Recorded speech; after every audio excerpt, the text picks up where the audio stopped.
அம்மா ரொம்ப போர் அடிக்குதம்மா, ஏதாவது ஒரு கதை சொல்லும்மா. சரி கண்ணையா, உங்க தாத்தா எழுதின கதையில தெரியாத தேர்வு என்ற கதையை உனக்கு சொல்றேன். சிரிபுரத்தில் ரத்னசேகர் எனும் ஒரு பணக்காரர் வாழ்ந்தான். அவருக்கு பசுமை என்றால் உயிர். அதிலும் மலர்கள் அதிக விருப்பம். அதனால் கிராமத்தோடு சேர்ந்து சுற்றியுள்ள வேற்று இடங்களையும் விரிவாக மரங்களை வளர்க்க வேண்டும் என்று முடிவு செய்தான்.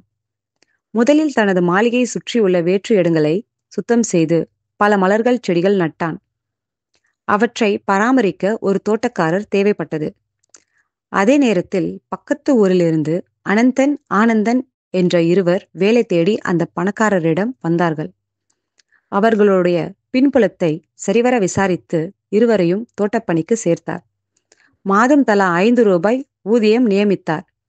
எந்தவித தேர்வும் இல்லாமல் வேலை கொடுத்ததில் அவர்களுக்கு சந்தோஷப்பட்டனர்.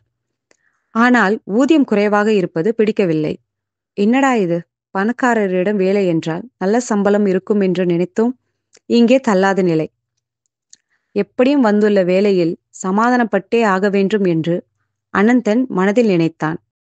ஆனால் ஆனந்தன் இதற்கேற்ற சம்பளம்தான், அதற்கேற்ற வேலை செய்கிறேன், உழைப்பேன் என்று சொல்ல வேண்டியதில்லை என்று நினைத்தான். அந்த தருணத்தில் அவ்வாறு நினைத்தான். ஆனால் தோட்டத்தில் வேலை செய்யவே இல்லை.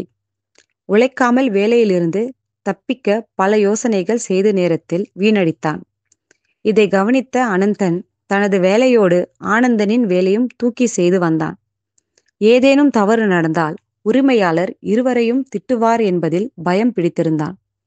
சில நாட்கள் சென்றன.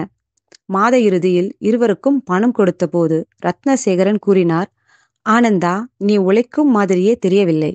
நான் சில நாட்களாக உன்னை மறைவாக கவனித்து வந்தேன். இதில் உனக்கு ஒரு உண்மை சொல்ல வேண்டும். முதலில் வேலை செய்ய வேண்டும், அதன் பிறகே பலன் வரும். முதலில் பலனை பெற்றுவிட்டு வேலை செய்ய முடியாது. இது வாழ்க்கையின் விதி. நான் உங்களை தேர்வு செய்ய எந்த தேர்வும் வைக்கவில்லை என்று நீங்கள் நினைக்கலாம். ஆனால் இதுதான் உங்களுக்கு தெரியாத தேர்வு.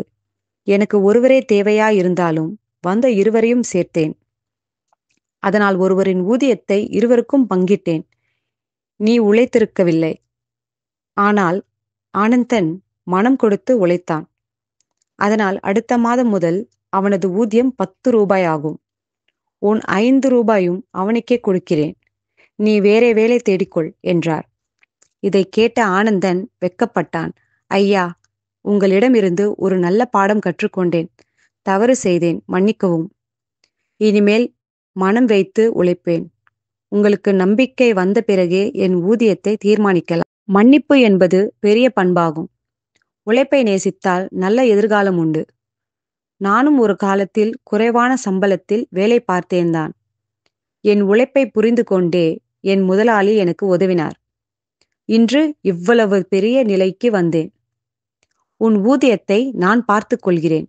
நீ மட்டும் மனம் வைத்து உழை என்று ரத்னசேகரன் கூறி ஆனந்தனை வேலைக்கு வைத்தார். அடுத்து ஆனந்தன் உண்மையாக உழைத்து உரிமையாளர் நம்பிக்கையை பெற்றான்.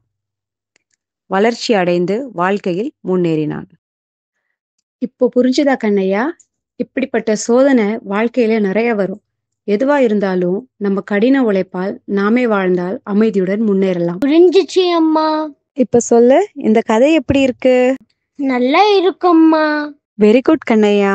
நாளைக்கு ஸ்கூலுக்கு போகணும் இல்ல? இப்ப தூங்கு. நாளைக்கு இன்னொரு கதை சொல்றேன். இந்த மாதிரி கதைகளுக்காக நம்ம சேனல் சப்ஸ்கிரைப் பண்ணுங்க. பாய்.